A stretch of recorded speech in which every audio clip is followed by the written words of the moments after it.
Bom dia, amigos. Boa tarde ou boa noite. Vamos a falar um pouco sobre iridologia. Assim como em todas as profissões, na iridologia existe uma base teórica que se aprende aos poucos, de forma organizada, até chegar à leitura certa dos sinais irídicos em termos avaliativos. Na medida em que se gera experiência, a compreensão dos sinais nas íris passa a ser cada vez mais fácil, mais evidente e mais rápida. Isso é o normal.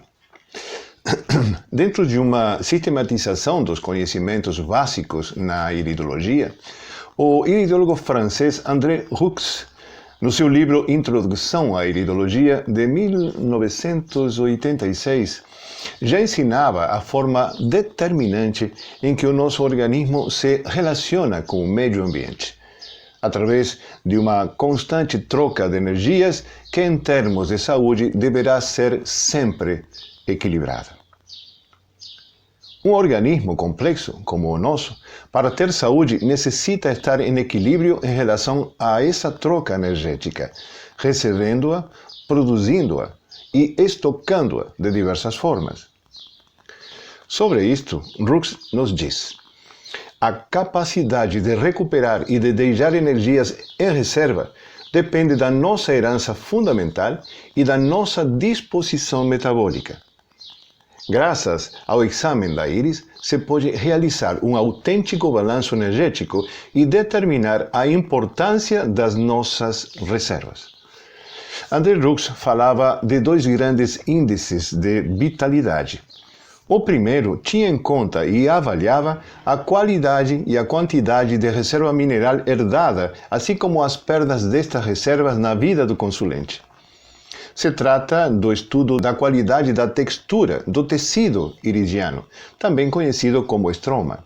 O segundo índice de vitalidade, imprescindível para conhecermos a funcionalidade metabólica, é a capacidade funcional executora do sistema nervoso, assim como suas reservas e suas carências. É a imagem iridológica da dinâmica do sistema nervoso vegetativo, especificamente na interação simpática e parasimpática. Desde 1986 até os dias de hoje, a iridologia mudou e mudou muito. Hoje se considera uma ciência e se ensina em muitas universidades de medicina pelo mundo afora. No entanto, estes índices de vitalidade continuam sendo uma forma fácil, rápida e certa de abordar a saúde do consulente, para termos um contexto geral na interpretação dos sinais iridológicos. Os índices de vitalidade são trama ou textura do tecido das íris, e o balanço neurovegetativo, através da linha de expressão ou colarete, como visualização do sistema simpático, avaliando sua cor, sua continuidade, sua forma e seu entorno metabólico. E a pupila, como forma de compreender o estado funcional do sistema nervoso vegetativo parasimpático, avaliando sua forma, sua mobilidade, seu tamanho e a qualidade do círculo 1, hoje mais conhecido como OPI, orla pupilar interna. E também a estrutura chamada ângulo de Fuchs, como forma de compreender a interação dos sistemas nervosos vegetativos simpático e parasimpático e a sua incidência nas reações funcionais orgânicas, o que determinará a forma em que responderemos aos desafios do dia a dia e a forma em que gastaremos essa energia. Fazendo uma leitura correta destes índices de vitalidade, dá para compreender rapidamente o estado funcional geral do consulente, pois na avaliação do sistema nervoso vegetativo e do ângulo de Fuchs, nós vamos a ter informações e ter uma ideia da efetividade funcional desse indivíduo. Também, segundo a qualidade do círculo 1, ou a orla pupilar interna, teremos uma ideia do seu capital em termos energéticos. E, através da trama ou textura irídica, teremos uma ideia cabal do momento nutricional e estrutural do indivíduo. Depois de conhecer este contexto geral do consulente, se realizará uma observação detalhada em relação aos aspectos orgânicos ou emocionais, segundo se prefira, ou a observação de contexto, tal qual o fazemos nas nossas consultas. Hoje, em particular, queria falar rapidamente de um desses índices de vitalidade que talvez seja um dos sinais iridológicos mais fáceis de observar: a trama ou textura iridiana. Com uma boa visão e uma boa iluminação, nem é necessário qualquer instrumento de aumento para verificar este sinal, já que se trata da observação da macroanatomia da íris. É muito fácil. Na observação iridológica, partimos de uma premissa que é a seguinte: uma pessoa saudável de olhos azuis terá uma íris de cor uniforme, de trama fina e radial, de cor único e sem alterações de relevo, ou seja, sem furos, sem nenhum tipo de alterações, sem riscos, sem depressões, sem nenhum tipo de alteração. Da mesma forma, sabemos que uma pessoa saudável de íris castanhas terá uma cor uniforme, sem manchas, sem impregnações diferentes, sem alterações de relevo, como furos, riscos radiais ou circulares, áreas desgastadas ou aprofundadas. Pelo tanto, a observação de qualquer alteração ou perda destas estruturas limpas e ordenadas significará perda de saúde ou de vitalidade. Mais limpeza e ordem, mais saúde. Na iridologia em geral, se faz uma escala, geralmente de 5 estágios, de vitalidade ou de perda de vitalidade. Como veremos no desenho, há 5 texturas que vão desde a mais fina e uniforme até a mais perfurada e congestionada. E na medida em que a trama se vai deteriorando ou que a textura vai ficando mais aberta e cheia de alterações, interpretaremos que o indivíduo está perdendo saúde mineral e estrutural. Isto possui vários significados diagnósticos para o iridólogo. Como índice de vitalidade, serve para ter uma noção rápida do estado de saúde do consulente. Porém, traz também outras informações, na medida em que a observação seja um pouco mais detalhada.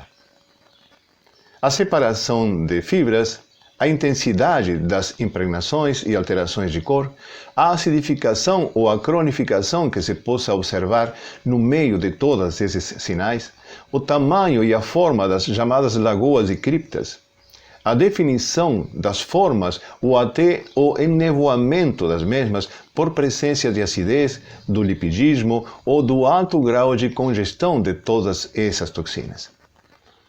Sim, todos estes sinais adjetivarão a condição geral do consulente, dando noções claras das disfunções dominantes e orientando a nossa pesquisa mais profunda. Vejamos na prática como é que se visualizam as diferentes tramas iridianas. A trama boa é dificílima de achar. Pessoalmente, lembro ter visto uma ou duas íris boas em mais de 30 anos de iridologia. E não foi numa criança, como todos podem supor, foi numa senhora de mais de 70 anos de idade. Esta íris não é uma trama boa. Não achei nos meus registros, nem em outros materiais publicados na internet.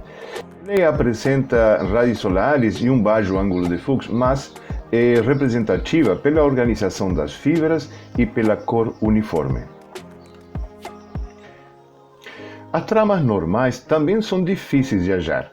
Estas duas são quase tramas soltas. Elas possuem um ângulo de fluxo visível, já perderam um pouco da organização das fibras e não apresentam sinais de relevos evidentes.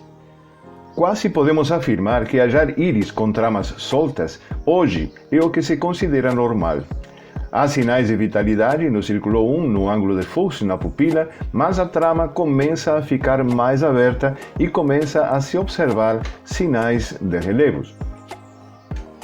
Aqui estas são tramas soltas degradadas.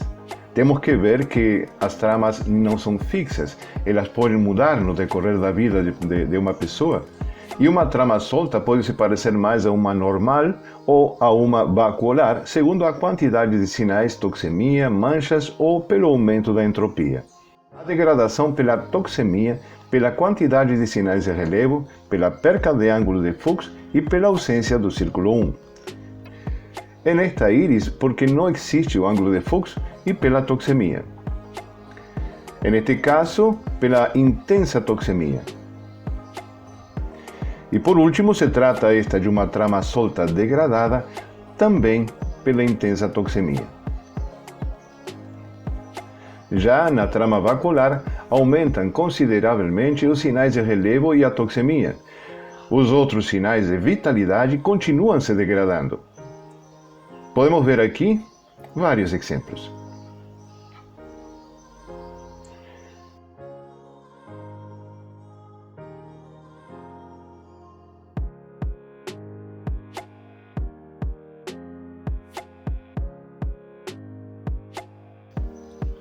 Finalmente, na trama lacunar, a saúde está comprometida e também as possibilidades de recuperação.